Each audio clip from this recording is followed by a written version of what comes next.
करती गाय कपिला की। दिनेश के पास दो गायें थीं, कपिला और गौरा। गौरा दूध दे रही थी और कपिला गर्भवती थी। दिनेश गौरा का दूध बेचकर कमाई करता था और इसीलिए उस पर हमेशा मेहरबान रहता था। मगर कपिला दूध नहीं देती थी, इसीलिए दिनेश उसकी तरफ ध्यान ही नहीं देता था। लालची और निर्दयी दिनेश गौरी को अच्छा खाना खिलाता था, मगर बेचारी गर्भवती कपिला के आगे सूखी घास डाल देता था। इसीलिए कपिला हमेशा दुखी रहती थी। गौरा बहन, देखो तो ये दिनेश कितना लालची है। मैं इसे दूध नहीं देती तो मुझे सूखी घास खाने को देता है और मैं इसे दूध देती हूँ, इसलिए यह मुझे अच्छा खाना देता है। कपिला बहन, तुम दुखी मत हो। जब तुम्हें बच्चा पैदा होगा तुम इसे दूध देने लगोगी, यह तुम्हें भी अच्छा खाने को देगा। तब तक पता नहीं मैं मरूंगी या बचूंगी। इस तरह भूखी प्यासी रहकर कब तक जिंदा रह पाऊंगी बहन। यह कहकर बेचारी कपिला की आंखें छलक आती हैं। गौरा से कपिला का रोना नहीं देखा जाता तो वह कपिला को समझाते हुए कहती है, कपिला, रो मत मेरी बहन, तुझे कुछ नहीं होगा। सुन, ये दिनेश लालची और निर्दयी है तो क्या हुआ? इसकी घरवाली सुमन तो दयालु है ना। देखना, वह तुम्हारे बारे में जरूर कुछ सोचेगी। दिनेश जितना लालची और कठोर आदमी था, उसकी पत्नी सुमन उतनी ही दयालु और कोमल हृदय थी। एक दिन वह दिनेश को कपिला के आगे सूखी घास डालते देखती है तो उसे बहुत बुरा लगता है। वह दिनेश से कहती है, आप भी कितने लालची और कठोर हो। इस गौरा को तो पौष्टिक आहार खाने को देते हो और इस बेचारी गर्भवती कपिला को बस सूखा चारा, और वह भी पेट भर नहीं। अरे मैं क्या कोई धन्ना सेठ हूँ जो इस गर्भवती गाय को मुफ्त में अच्छा खाना खाने को दूं? अरे ये कौन सा अभी दूध देती है? गौरा तो दूध देती है दूध, इसीलिए उसे पौष्टिक आहार खिलाना जरूरी है, समझी? पर यह गर्भवती है, इसका और इसकी कोख में पल रहे बच्चे की सेहत का ख्याल रखना भी तो जरूरी है। कोई जरूरी नहीं है। सूखी घास खाने से ये और इसका बच्चा मर नहीं जाएंगे। गौरा के दूध से होने वाली आमदनी मैं इसके खाने पर नहीं लुटा सकता। यह कहकर दिनेश चला जाता है और सुमन कपिला की तरफ देखती है तो उसकी आंखों से आंसू टपक रहे होते हैं। सुमन को कपिला पर बहुत प्यार आता है और वह स्नेह से कपिला का माथा सहलाते हुए कहती है, रो मत कपिला, मैं जानती हूँ कि तू गर्भवती है और इस हालत में तेरी और तेरे बच्चे की सेहत का ख्याल रखना जरूरी है। सुन, ले, मैं तेरी रस्सी खोल देती हूँ। जा, तू गौरा के साथ खाना खा ले। यह कहकर सुमन कपिला की रस्सी खोल देती है और कपिला गौरा के खाने में मुंह मारने लगती है। यह देख गौरा बहुत खुश होती है और कहती है, कपिला बहन, तू पेट भर कर खाना खा ले, तेरा बच्चा भूखा होगा। नहीं नहीं बहन, मैं पेट भर कर खा लूंगी तो तू क्या खाएगी? मैं तो बस इतना ही खाऊंगी कि मेरे पेट में पल रहे बच्चे को थोड़ा पोषण मिल जाए। उस दिन के बाद दिनेश जैसे ही गौरा और कपिला को चारा डालता, सुमन चुपके से कपिला की रस्सी खोल देती और कपिला गौरा के साथ थोड़ा पौष्टिक खाना खा लेती। फिर कुछ देर बाद सुमन आती और कपिला को फिर से उसके खूंटे पर बांध जाती। मगर गौरा को पूरी खुराक न मिलने पर वह कम दूध देने लगती है। इससे दिनेश का माथा ठनक जाता है और वो सोचता है, क्या बात है, भरपूर खुराक खाकर भी गौरा कम दूध देने लगी है। आखिर इसे हो क्या गया है? ऐसा होना तो चाहिए नहीं, कुछ न कुछ गड़बड़ तो जरूर है। कोई गड़बड़ नहीं है, दूध तो कम ज्यादा होता ही रहता है ना। आप चिंता ना करें, गौरा 2-4 दिन में पहले की तरह दूध पर आ जाएगी। हाँ। दिनेश सुमन के यह कहने पर बात को भूल तो जाता है, मगर फिर एक दिन कपिला को गौरा के साथ खाना खाते देख लेता है। कपिला को गौरा का खाना खाते देख दिनेश को उस पर बहुत गुस्सा आता है और वो कहता है, अरे इस कबख्त को किसने खोल दिया? इसकी ये मजाल कि गौरा का खाना खाए। थोड़ा खाना खा भी लिया तो कौन सा पहाड़ टूट पड़ा। यह भी हमारी गाय है, कल को यह भी तो दूध देगी। कल को दूध देगी ना, फिर आज अच्छा खाना क्यों खाए? आज से पूरे 4 दिनों तक इसे सूखी घास भी खाने को ना दूंगा, तब अकल ठिकाने आएगी इसकी। इतने निर्दयी मत बनिए। गौ माता है और वो भी गर्भवती। इसे भूखी प्यासी रखा तो पाप लगेगा। अरे जो लगना है लग जाए, पर इसे सजा तो मिलेगी।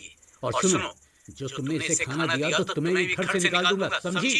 यह कहकर दिनेश कपिला को उसके खूंटे पर मजबूती से बांध देता है। बेचारी गर्भवती गाय खाना ना मिलने पर 2 दिन में ही कमजोर हो जाती है और उसे अपने बच्चे की चिंता सताने लगती है। गौरा बहन, इस दिनेश ने तो मुझे मारने की ठान ली है। मुझे और एक दिन खाना ना मिला तो समझ मैं और मेरा बच्चा तो मर ही जाएंगे। यह कहकर कपिला रोने लगती है तो गौरा से उसका रोना देखा नहीं जाता। गौरा उसे तसल्ली देते हुए कहती है, कपिला बहन रो मत, तुम्हें और तुम्हारे बच्चे को कुछ नहीं होगा। यहाँ से ना कुछ दूर एक जंगल है, तुम वहाँ चली जाओ। पर इस रस्सी से छुटकारा मिले तभी तो जा सकूंगी। मैं तो इतनी कमजोर हो गई हूँ कि रस्सी भी नहीं तोड़ सकती। पर मुझ में बड़ी ताकत है, लाओ तुम्हारी रस्सी मैं तोड़ देती हूँ। यह कहकर गौरा अपने मजबूत सींगों से खूंटे पर बंधी रस्सी को तोड़कर कपिला को आजाद कर देती है और कमजोर कपिला किसी तरह उठकर खड़ी हो जाती है और कहती है, अच्छा बहन गौरा, मैं चलती हूँ। अपना और अपने बच्चे का ख्याल रखना कपिला। ख्याल तो अब भगवान ही रखेगा बहन। जिंदा रही तो कभी जरूर मिलूंगी। यह कहकर कपिला घर से निकल और धीरे धीरे चलते हुए जंगल में आ जाती है।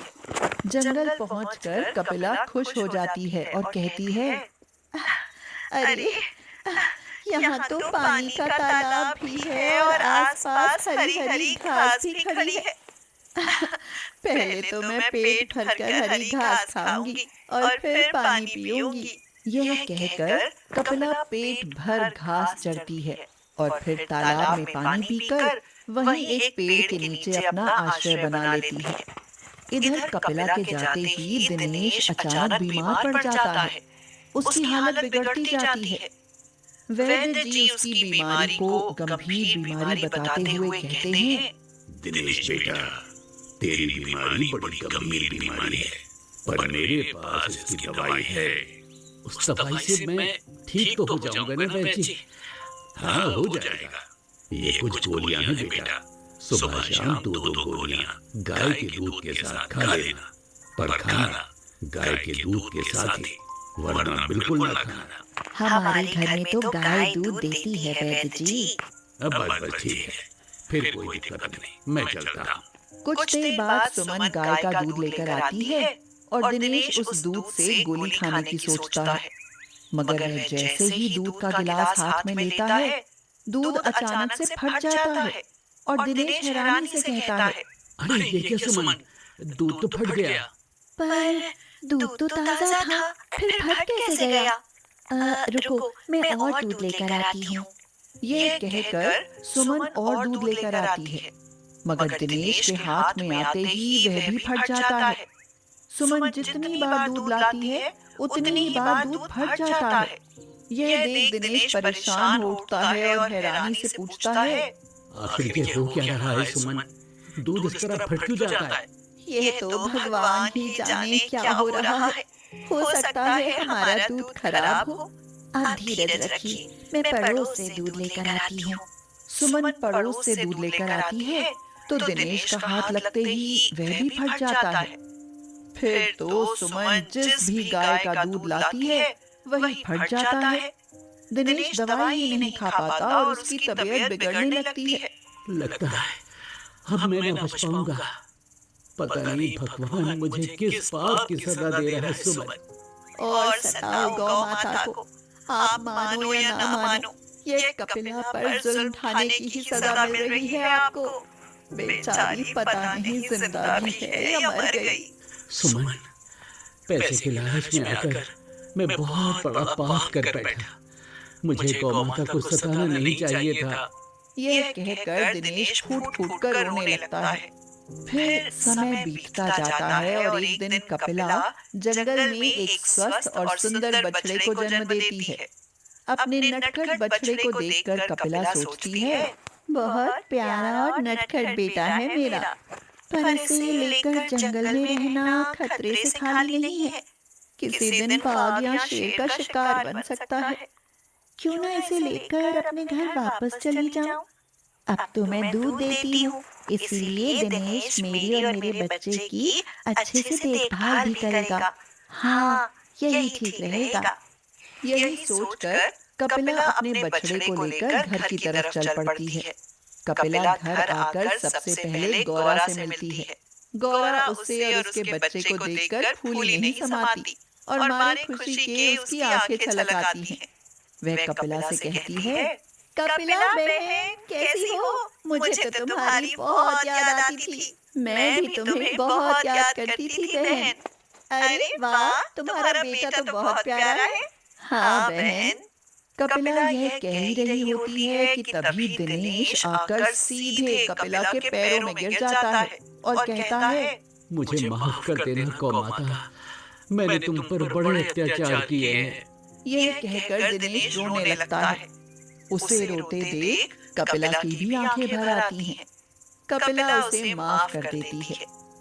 यह सब देख सुमन बहुत खुश होती है। फिर अचानक कपिला के थनों से दूध टपकते देखती है तो सुमन तुरंत दूध निकालती है। सुमन बीमार दिनेश को कपिला का दूध देती है तो दूध फटता ही नहीं है। यह देख दिनेश की सारी परेशानी दूर हो जाती है। वह कपिला के दूध से दवा खाकर जल्दी ही ठीक हो जाता है और फिर गौरा और कपिला की मन से सेवा करने लगता है। निशांत के लिए लड़की देखते देखते थक गए, लेकिन